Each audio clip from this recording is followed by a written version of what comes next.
able to understand basic phrases, as well as run the inn's internal infrastructure.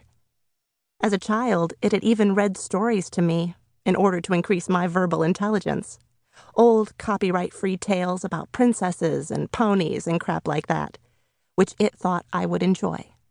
In a word, boring stuff. To be fair to the inn, it had quickly consulted with an educational specialist, and after some interviews with me about my preferences, served me up with tall tales of adventurers and history, blood and guts and swashbuckling, tales about fights between riggers and aliens, or even the showdown with the menace of the spark flint, when all of Earth was threatened by a vast starship the size of a small world and its insanely murderous crew. I would listen any day to the legend that the spark flint itself was inhabited by an experimental artificial mind gone insane. Anything but stories about people stuck in castles. Boring. I lived on a medium-sized floating city in an inn perched near a small space launch facility. In other words, I lived in a complete and utter dead end where almost nothing ever happened. It was much more exciting to read about people who roved other worlds and escaped their humble surroundings. Jane Hawkins. Sadiah appeared at the bottom of the stairs and hissed at me. Like any other mother, the use of my full name meant she was more than a little angry at me. "You're supposed to let me know when a guest comes in. The inn had to tell me."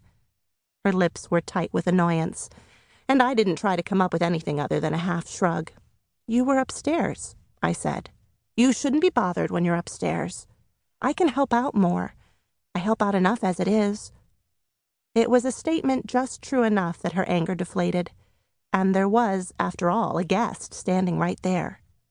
She pivoted to give him her attention.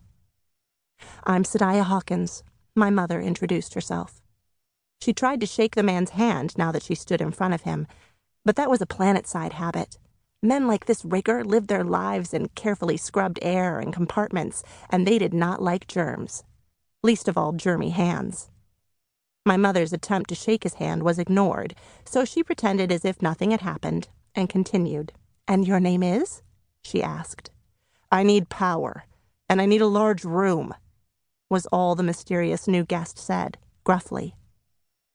He stalked through our small lobby and looked out through the panorama windows at the nearby spaceport. The Nelson Inn perched on an artificial metal cliff of apartments, a warren of humanity that was too poor to live on the surface of the city, or who could afford the stunning vistas that came if you lived on the very edge of the floating city. Many of us huddled near the pit-like spaceport in the north corner, where it was cheap due to the noise, or lived in the underground apartments. My mother's said that if we were so close to the spaceport, then we might as well make our worst feature the best. From the inn, you could look out on the spires and terminals of the port. You could see the occasional mile-long ship fold their spars down against their hulls and ease into their berths. Most people hated living near the rumble and groan of that traffic, even if the Sargasso port was a lesser-visited port. Fewer people still wanted to stay in an inn near all that. Mostly our guests were down on their luck, or moving through, waiting for a launch the next morning. "I want a room facing the port," the rigger demanded, which was unusual because men like him rarely wanted to see anything but ships and ports. Giving him a room facing the port would be easy. Almost all our rooms were empty. Business was slow. My mother stood there waiting. The rigger smiled slowly and snapped his fingers at her.